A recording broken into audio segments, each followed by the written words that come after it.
Good afternoon, and thank you for joining us for our pre-budget webcast.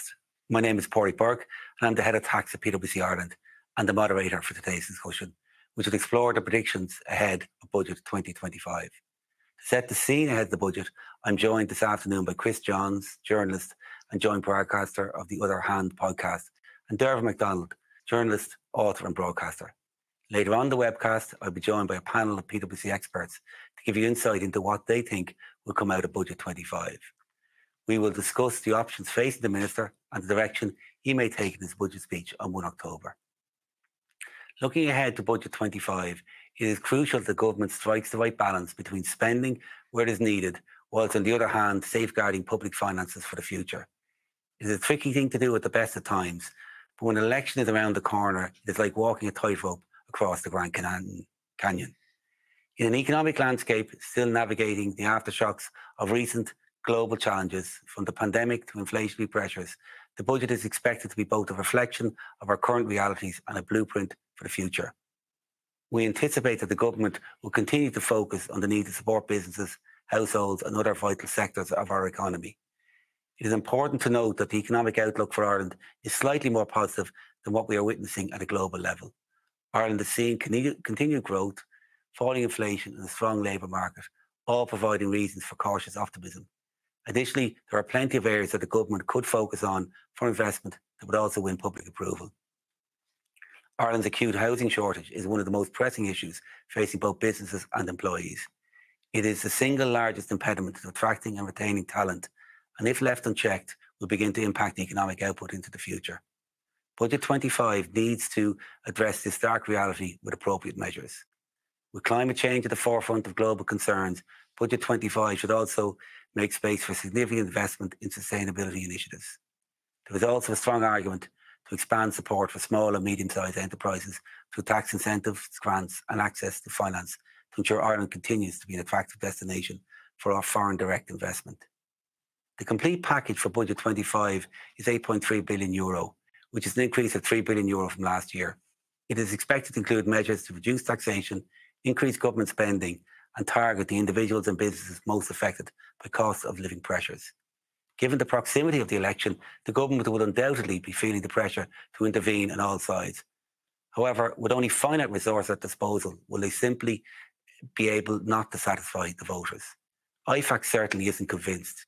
In their pre-budget submission this morning, it is of the view that the government, by its actions in this budget, are needlessly adding pressure to the economy.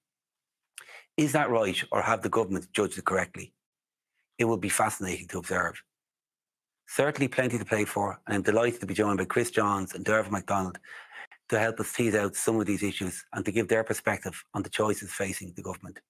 Before we start, let me remind you there is a live Q&A function on your screen, so please send us any questions you have and we'll try to address them as we go through the session. Chris, we've seen inflation drop significantly over the past year. However, there remains a degree of nervousness with respect to the global economic outlook, as evidenced by the turmoil which affected financial markets in early August. What is your outlook for the global and domestic economy over the next 12 months? Well, we're still being affected by the aftermath of the pandemic. Luckily, that's fading, and in some places it's faded completely.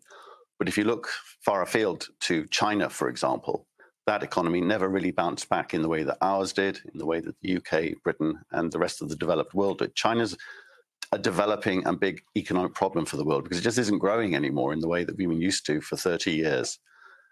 If you turn to the United States, perhaps one of our biggest important partners from all sorts of perspectives, from a trading and an FDI perspective, that economy is doing just fine, but not without some concerns, which I'll come to. Our immediate trading partners in Europe are not doing so well.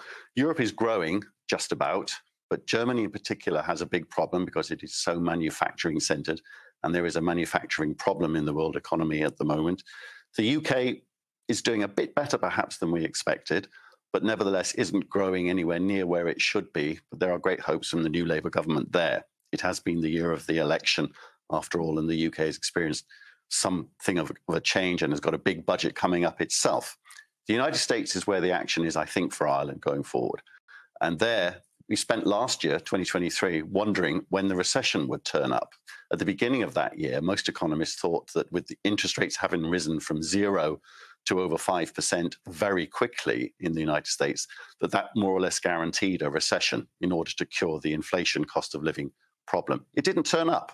So now we have the consensus amongst forecasters for the United States is that it will continue growing modestly for as far as the eye can see, with the added benefit of lower interest rates, which we expect to start later this month. That said, there are one or two growing amber warning lights for the US economy that suggests that it is slowing down. The data is all over the place, partly because we are still emerging from the pandemic, and that's caused great distortions to lots of things. So the external environment is okay. It's not as good as I would like it to be, but provided Europe and the United States continues doing pretty much what it's doing and the United States doesn't slip into recession, I think the external environment for Ireland is okay. Domestically, we've got a softening of the consumer going on at the moment, and that's as a result of the cost of living crisis that you mentioned earlier on. The effects of that are persisting.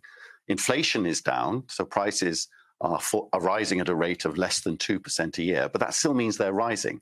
And all of the past rises are now baked in. So people are having to cope with a higher price level. The cost of living has risen and it's staying high. And that is causing the measures that we look at for consumer spending to soften. So the domestic side of the economy is veering towards a bit of softness, a bit of pressure. But the trading side, that bit that's exposed to the world economy that I spoke about, is doing just fine. Thanks, Chris. And Dearbhail, I'll turn it to you for a second. 2024 has been dubbed the year of elections. What can we expect both domestically and from a foreign perspective over the next 12 months? Yeah, it's been the year of elections where over 24 elections around the world affecting half of the world's population, set against a backdrop, as Chris has mentioned, of an ongoing sort of global economic and cost of living crisis. We've also, last year when we spoke, the world was already experiencing the highest level of armed conflict since the Second World War. That has only stepped up with the increased activity in the Middle East. Obviously, the ongoing crisis in Ukraine and places where we perhaps don't think about often enough, such as South Sudan. And when you look at, we're over halfway through, but there's a couple of, I suppose, big themes or trends that we can discern from this consequential year of the elections. The cost of living has really been impacting both incumbents and existing, party leaders and those hoping to come into the system. It's the reason why we saw India's Modi lose his majority. In India, it's also the reason why the ANC lost its majority in South Africa. Another big thing is climate. So there's sort of a gulf between the ever-increasing number of climatic events and catastrophic events versus the support for the climate agenda. So if you look at the recent EU elections, where the Greens right across the European continent shed a lot of their gains. The other big talking point is the rise of the far right, and that big question as to whether the centre will hold. We had the German AfD party recently won its first state election. All the eyes will be on Austria now on the 29th of September to see what happens there. We look across to the UK and we can say, yes, it was an absolute landslide for Labour. We saw the Tories being crushed. But if you look at that, it was over 4 million people voted for the National Reform Party led by Nigel Farage. And but for their first past the post system, that would have been very consequential for our closest neighbour and also our closest EU neighbour, as France likes to brand itself. Who could have imagined that there was going to be a major intervention in its political cycle, which is now leading to a potential crisis? The question for them is not what's going to be in Budget 2025, but will we have a Budget 2025 in place? And we can't also ignore events that happened here in Ireland. Ireland, the country of welcomes, which around the world saw terrible broadcasts of the riots here and in Dublin. So the kind of issues, and they're linked, they're separate, but they're related, of migration, of cost of living, of those lack of services, accusing housing. The housing issue is not unique to Ireland. Sometimes we think that it is. It is not unique to Ireland, but all of those factors and many more are feeding in. And of course, the most consequential one will be in a couple of months when the US goes. But I think the one that's going to happen before that will be our own. Thanks, Dearbhail. And we touched on a number of issues there, but just wanted housing and infrastructure generally. Dearbhail just mentioned it near the end. This week, Sinn Féin came out with their own housing ideas after kind of months of thinking about it. What do you think of them, Chris? Well, housing has been a big issue for Sinn Féin and frankly for everybody. As Dearbhail said, it's a global issue. Every developed economy in the world has a housing crisis. Canada, Australia, Britain, you name it. If an economy is doing okay, it's got a housing problem. So there has to be a global dimension to this in terms of understanding what its causes are. It's not uniquely Irish. But housing is the number one issue here, I think, politically, if not economically, probably both. And Sinn Féin have come out with something that other people have suggested in the past. It's been said many times, I think, that the two big funds that have been set up by the government to park the windfall corporation tax revenues, these future funds, as they are referred to, should in fact be used now. And I fancy that I might have some sympathy for that idea, because if you think about it quite simply, in a way, the future is already here, because we have these needs, we have these housing needs, we have broad infrastructure needs ranging from roads, hospitals, schools, ports, you name it, we have it.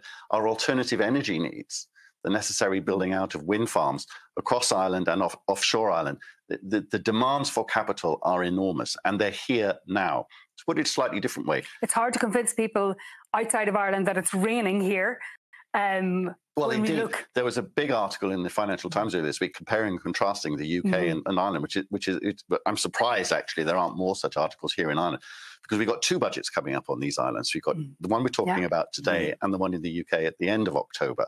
And the situation couldn't be more different. It's black and white, chalk and cheese, where the UK Chancellor, Finance Minister, is really struggling. And the Finance Minister here, of course, frankly, is drowning in cash. And as I say, the idea is to park at least part of that cash in these future funds, two of them. And the argument that Sinn Féin are making is that the future is here. These are, in a way, rainy day funds, and it's raining. And it may be difficult to convince overseas people of this, because believe me, any visitor to Ireland will tell you, much more than the domestic person will tell you, Ireland is doing incredibly well. And the problems that you have are essentially problems of economic success, not economic failure. And those problems probably, according to Sinn Féin and indeed others, should be addressed now, not in 2040, which is one of the dates in these future funds. When you look at it as Sinn Féin, which has moved closer to the centre as it tries to put itself into, it's so funny actually, the last time we were here, we were talking about the inevitability of Sinn Féin being in power either as the lead party or as the junior party, and their fortunes have changed quite significantly in the last 12 months that we were here. And whilst housing is the big issue for our society at large, it's also the big issue for Sinn Féin and how it has tried to position itself. You know, when Reilly and McDonald hasn't really fully recovered, in my view, from, you know, that declaration, which you might expect from a left of centre party, saying that the average house price in Dublin should be €300,000. And what was really, really interesting about that was you might expect them to say that, of course, but it tells us something about ourselves, because we're partly responsible for that, because we were saying, oh no, you can sort the housing crisis out, you can sort it out over there, but as long as it doesn't affect my personal wealth. And it's so much, housing is so emotional on this island. It's been really, really interesting that in an effort, I think, to recover from that stumbling block, because remember, housing has been its strongest position in opposition, and it had hoped would have been one of its most coherent ones, and it sort of fell apart. Its most recent document is interesting. I think it's actually keeping the flame to the feet of the other parties in terms of the numbers. They're saying more than 50,000. The estimates were previously less, but it will be very, very interesting to see, have they done enough to convince their voters to make it relevant for them when it comes to the election. But also, Chris, it talks about building 300,000 houses, but how? Well, first of all, there's the context of the numbers, which is that number isn't that different from what the existing coalition are planning to do should they be re-elected. And let's face it, the numbers of houses being built is going up quite a lot. They have had some success, but that speaks to the lags in the system. No country could have had the increase in population that Ireland has had over the last 25 years without a housing crisis. Just couldn't have happened. That's just a practical, data-based observation. It's all very well saying we've got the money. Yes, we have. And in principle, we do have the money to build these houses. But can we use it efficiently and wisely and actually achieve our goals?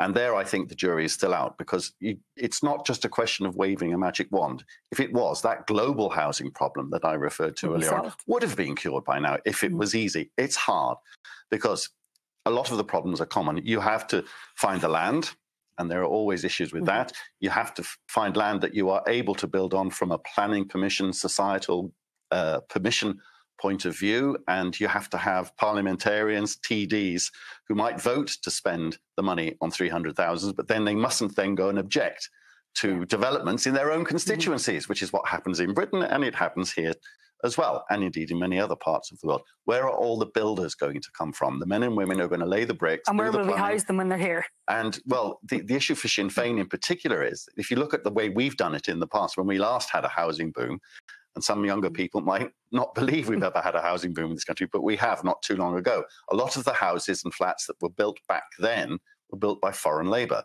And that's the only way we'd be able to do it in the future, is by importing a lot of people to do the construction. Where are they going to live? And what does that mean politically for a party that is in trouble over immigration? So there are lots of deliverable questions, lots of political questions about whether this can actually be achieved. I would add that in order to spend this money wisely now, you hold people's feet to the fire on the efficiency of public spending, the quality of public spending. It's not just about quantity, and it's about all the other things. So there are lots of things that we need to do in Ireland apart from just housing. Our needs are very great. Yeah, and when you look at the long-term infrastructural needs, a rapidly ageing population, there are huge future demands that is going to be on pensions, on healthcare, on social care. And in theory, governments will always say that they're trying to get the balance between dealing with, immediate needs and those long-term future needs. When we look at those future needs, I suppose for some people, the idea of any concept of a giveaway budget, when you look at the breakdown of the figure that you're looking at, but maybe 1.4 billion in the tax package, the rest on spending. I've no doubt that in a sense, there has to be an element of giveaway, because they're going to be going to the electorate very, very soon after this budget. Leading nicely onto the question I was going to ask Chris next about the cost of living crisis. We touched on inflation. Inflation is falling, but prices are still rising. We've an election coming up. We've a budget before then. What do you think the government, to lead on from Dearbhail's question, will do? But what will they do, and what do you think they should do? They'll probably do too much by way of supports to people from the cost of living crisis through to energy credits and the range of one-off things that we've seen in the past. As an economist, I would say to you, we have to suck up the cost of living crisis, those of us that can. It's quite right that they direct supports to people who are, for example, in energy poverty, fuel poverty.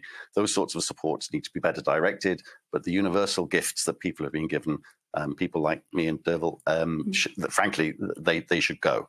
And that one of the adjustment mechanisms that's going on in the economy is that wages are rising, and they're starting to make that adjustment that is very necessary.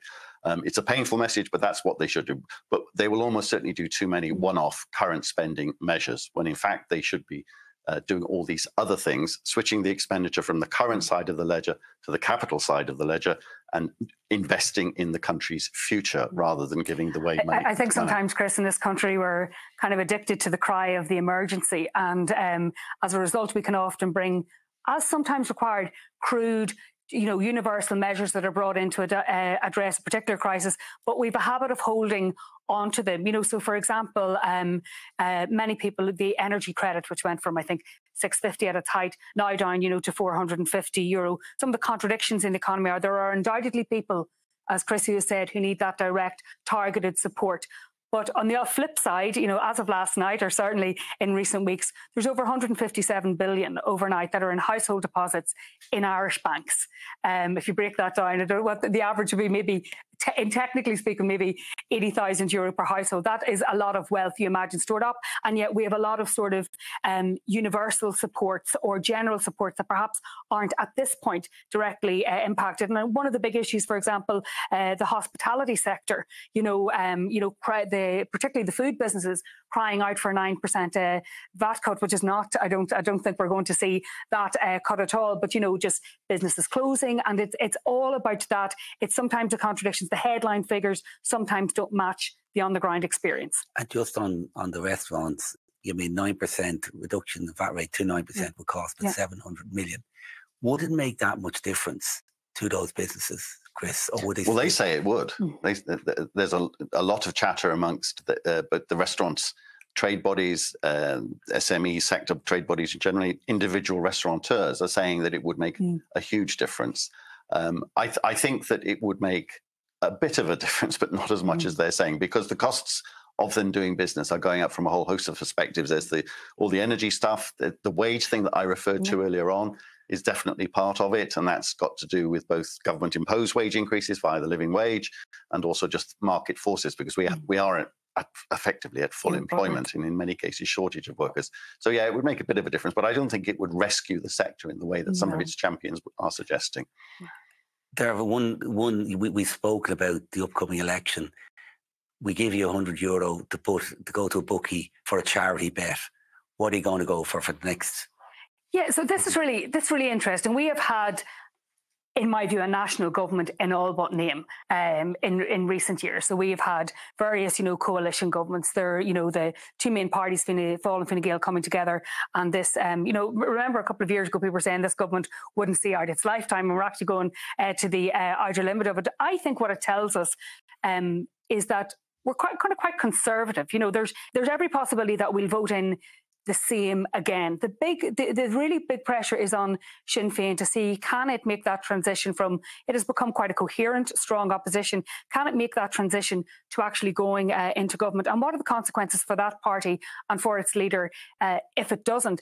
I think another interesting phenomenon is the huge departure of many of our backbenchers and senior government TDs, including government ministers, including the former Taoiseach from politics. And I think that is very, very interesting to see what the dynamic, also referencing the EU elections early, what will be the fate of the Green Party, which has played its part in keeping that coalition together. But I just wonder, will we get another sort of a variation of the main parties coming together? But I don't know what I'd do with my €100. I might withhold it for the moment. I know what I'm going to do after what you just said.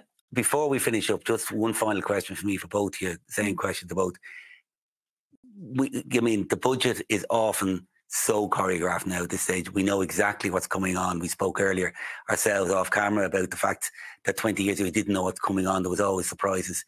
This year, from both of you, any tip of a surprise that might come out, or what we'd like to see that won't be? I think, it is so choreographed. There's lots of kite flying going on this week, and we'll see a lot of messages being stress tested, but I think they won't take that risk that it is so choreographed. It's like an Olympic sport in itself.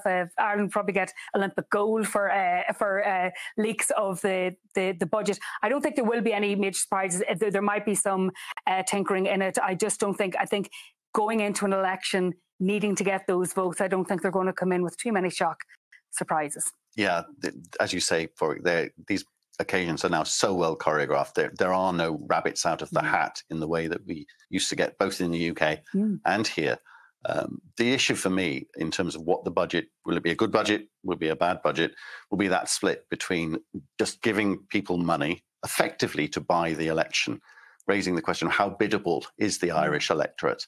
And usually all the people in politics that I know say precisely that the Irish electorate is very biddable. And that if you did what the economists are telling you, which is go for the infrastructure, housing, wind farms, the whole 9 yards, that would be a surprise.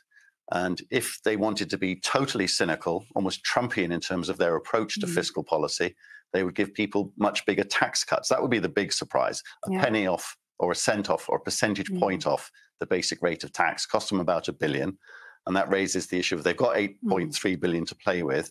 The other thing I will tell you that will happen is that the number will be bigger than that. Yeah, the tightrope between addressing the cost of living crisis, trying to win, buy an election, but also not stoking inflation is the tightrope that not just the Irish government, but many others have to address for the rest of the year. And a cheeky last question to Chris, because we did with the bet there. If it's not 8.3 billion, what do you think the figure will be? I think it'll be much nearer 10. Okay, so I'm going to the bookies to maybe put my figures on 10. Well, listen, Dearbhail and Chris, thanks a million for your insights. Very interesting discussion. And to be honest with you, I could have listened to you both chat for hours.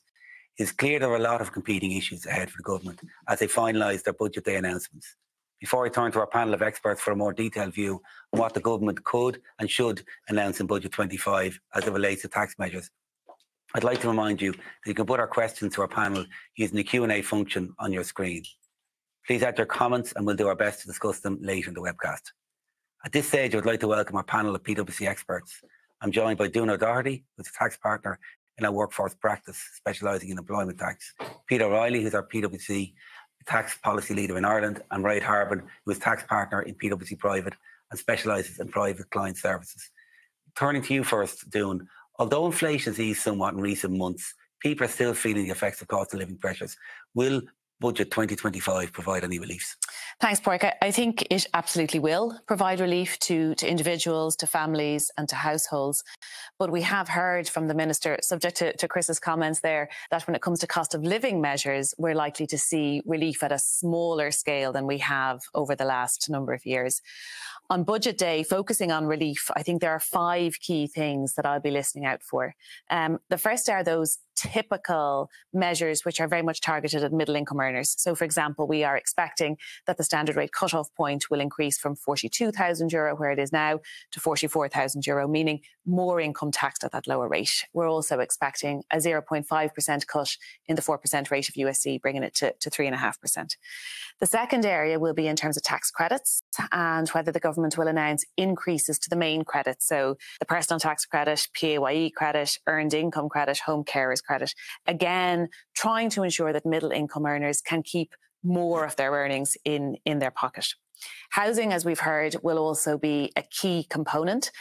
We expect the rent tax credit to increase from €750 to €1,000.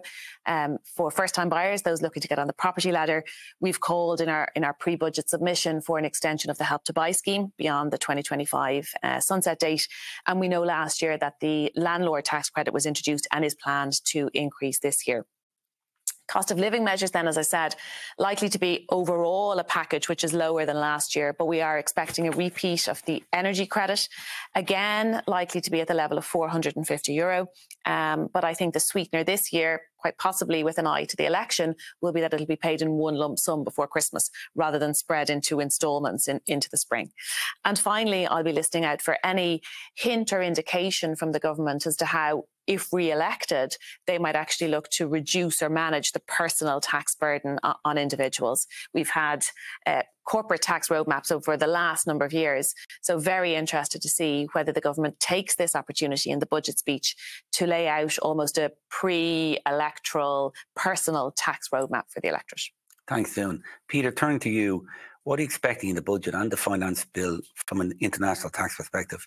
Will there be any measures which might help or hinder our overall competitiveness for multinationals?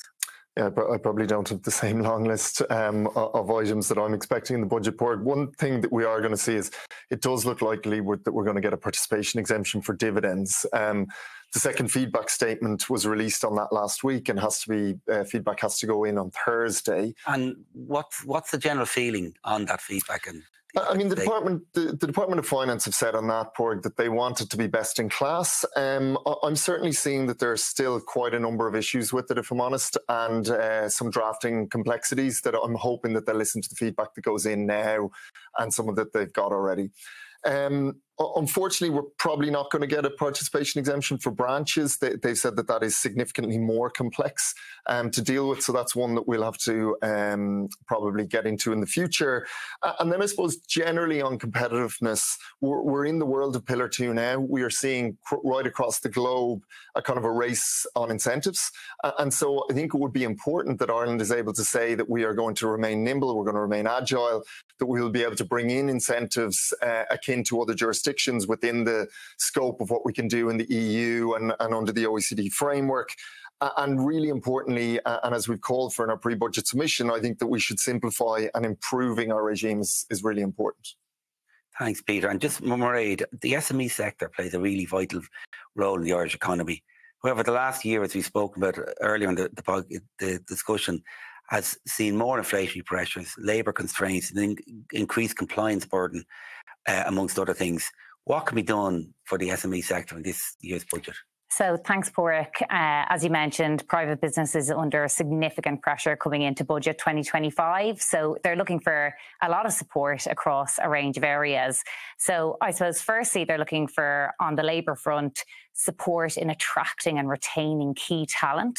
You know, measures such as allowing shares to be issued by SMEs and defer the income tax piece up front. Improvements to schemes like the KEEP scheme, which is a tax-efficient share option scheme, but it needs to be simplified and needs to be easier for SMEs to access. I suppose we've touched on housing, and given the housing crisis, I think private businesses would like to be in the position to offer their employees accommodation in a tax efficient manner and not have kind of expensive BIK charges. And again, on that area of talent, they'd also like to look at the area of giving loans to employees. At present, there's a preferential loan interest rate of 13.5%, which is way out of line with our international counterparts. The UK is just over 2%, just for comparison. So I guess, secondly, they're looking for incentives for investment in private business, right? If we look at last year's budget, there was the angel investor scheme, but it's a really cumbersome, scheme, right? So it needs to be simplified and it needs to be expanded if it's going to have the kind of uptake that they're hoping for.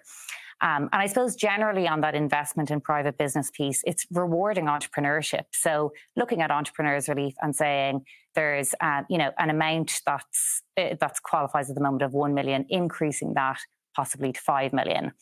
And then finally, in terms of areas to focus on in this year's budget would be some simplification measures, right? So there's, the R&D tax credit regime, there's the EIIS, which are really important to private business. But again, those schemes could be simplified, could be easier for private businesses to avail of the benefits. And on compliance, smaller businesses in particular want to be compliant, but there's this ever-increasing compliance burden around the corporate tax return that needs to be looked at, and how can we simplify it for that profile of business. Doone, have you any thoughts on that yourself? I agree totally with everything Mairead has said from the challenges that are faced by business, particularly on the cost and the compliance front. And that's even before, Mairead, you layer in the planned increase to PRSI. All PRSI contribution rates are scheduled to increase on the 1st of October 24, with further increases then planned over each of the next 5 years. So if the government, from my perspective, Paraic, is looking to support employers and employees over the course of this budget, then I think there's probably a number of areas that we would encourage them to look at. The first is the Special Assignee Relief Programme, your point around retaining key talent. I think it's critical from a component of our FDI offering that we are as competitive as possible when it comes to attracting key talent. And in our pre-budget submission, we called for both an extension and an enhancement to that relief. Secondly, with regard to transport, I think employers will broadly welcome the planned extension of the 20% cut in public transport fares. But when it comes to supporting our energy transition as a country, employers can support with the rollout of electric vehicles. But what we would like to see here is an extension of the EV BIK relief beyond the current tapering out, which is due to end in 2027. And picking up on Mairead's point around simplification, we'd be looking for simplification in two main areas. One is the small benefits exemption. We've called for a removal of the restriction that exemption only applies to the first two vouchers or first two benefits. Removal of that would give employers much more flexibility to incentivise employees and administer the exemption as well. And secondly, the recently introduced ERR, or enhanced reporting requirements, they place a very onerous burden on employers to report on a real-time basis. We've called for the removal of that real-time obligation, maybe replacing it with an annual reporting obligation, so ensuring that revenue gets the information it needs, but that the obligation on employers is much more manageable. Thanks, Doone. Between yourself and Mairead, plenty of food for thought of changes that could be made. Peter, climate is an issue that's often discussed. It's probably, with housing and infrastructure, etc., probably gone down the list a little. But actually, we have to meet certain emission targets by 2030. We're probably a long way off. What could we do on the tax policy side of things to help out in that regard from a business perspective? Thanks, Burke. You had a good chat earlier with Dearbhail around some of the politics on this side. So the Greens kind of getting somewhat wiped out across Europe. I think, though, that we need to focus on this as more of an economic opportunity rather than, anything else, right? If we look at Ireland, we have a great opportunity, I think, on climate transition, right? And tax policy, as you're saying, can be a huge help. In our pre-budget submission, there's clearly no silver bullet. There's going to be no one tax incentives that's going to make all the changes. But if you look at things like grants for, electrification or energy efficiency, we could look at to reform, I think, really importantly, and expand our accelerated capital allowances regime, or we could look at green credits for things like private investment, clean energy, transport, manufacturing, all that kind of stuff, right? I think that's where we can make some changes. In terms of, to touch again on the really good chat that you had around housing, I think that this is interesting and it plays into some of the climate goals that we have. We kind of paired those two in our pre-budget submission, where we were saying, actually, if you look at modular housing, you can tie some of the crisis that we have around housing, which impacts not only our domestic market, but also our attractiveness from an FDI perspective with our climate goals, because modular housing are generally quicker. You'll improve your stock faster, and also they are more sustainable than traditional methods of construction, right? So you could look at tax incentives such as upfront expensing and stuff in that area. Finally, I also think there's an opportunity in FS, Paraic. So in the financial services area, I think we have a great opportunity to strengthen our position as a world leader in sustainable finance, using like tax policies to promote things like being a leading hub for a robust and credible voluntary carbon market, or indeed giving tax incentives for things like sustainable aviation fuels. So I think if we just change the mindset here and we see this as an economic opportunity rather than something that's going to cost us a lot, I think we'll do really well. Thanks, Peter. And turning to you again, Mairead. There's been plenty of speculation in the media about the potential changes to the capital acquisition tax thresholds. Would you expect any changes to capital taxes, both CGT and capital acquisitions tax, in this budget? So I guess I'll start with capital gains tax. So we have the third highest rate of CGT in Europe. So our definite view would be that needs to be reduced. It can stifle activity and stifle, transactions taking place. But I guess from, when you look at the Commission of Taxation and their view on it, they just see any rate reduction as being a pure cost to the exchequer, right? So the expectation is that the government will leave the rate where it is in this budget. It will be maintained at 33%.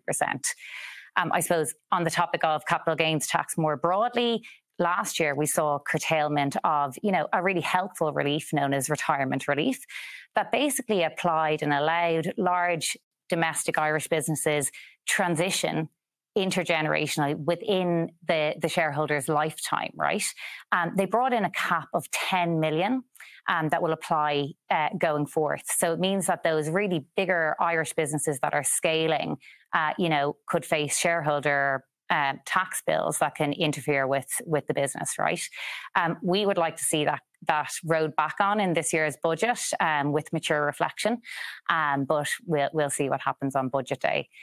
Then on, I suppose, capital acquisitions tax, which is gift and inheritance tax, there's been plenty of speculation, as you say, around the thresholds, in particular the Group A threshold that applies for gifts and inheritance between parents and their children.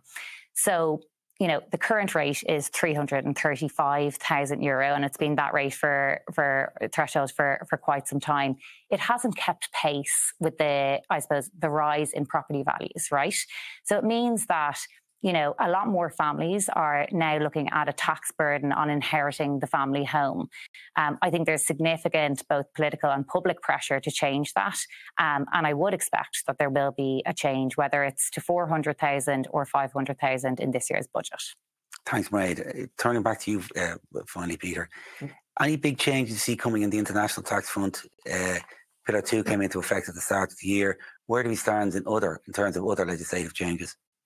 Yeah, I mean, before I get on to others, Pillar 2's here, but unfortunately that's not really the end of the story.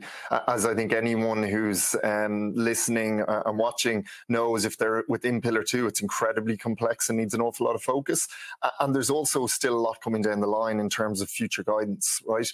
And as we know, future guidance doesn't necessarily just mean guidance and clarifications on the legislation that's there. Sometimes, as we saw last December, it can actually mean new rules. So I think there's still a lot to be done on Pillar 2. The other strand of the two-pillar process was Pillar 1, and I suppose, putting it kindly, that's probably on life support at this point in time, but that isn't the case where you can, open the champers at this point, Board, because I think it probably means that we're just going to have a proliferation of DSTs.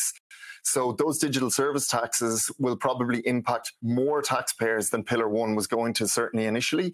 And I think that that's kind of flying below the radar a little bit at the moment.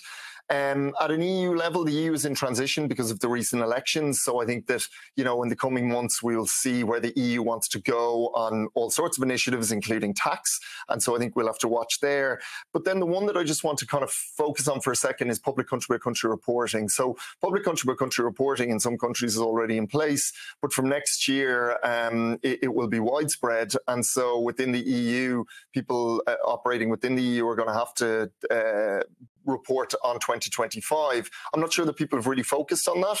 But one opportunity is people are putting a lot of focus at the moment, if you're in Pillar 2, on your country-by-country report to make sure that it's a qualifying report for the safe harbours under Pillar 2. And I think that they should also use that opportunity to look at it from a public country-by-country reporting perspective to see what their country-by-country report looks like and how that would play in the public. Interesting. Thanks, Peter. I mentioned a couple of Q&A questions the audience could send in, and we have a few questions here. And maybe, Doone, I might turn to you first. We spoke about climate change, and Peter referenced in a business perspective. Are we expecting anything to be targeted at individuals or households in the budget? Great question. And certainly individuals and households have a key role to play in supporting our energy transition. To my mind, if the government is to do anything, it should be quite simple. The simpler the measure, I think, the more effective when you're talking about individuals and households. Couple of areas that they might focus on, Paraic. The first is retrofitting. Very worthy, but very costly.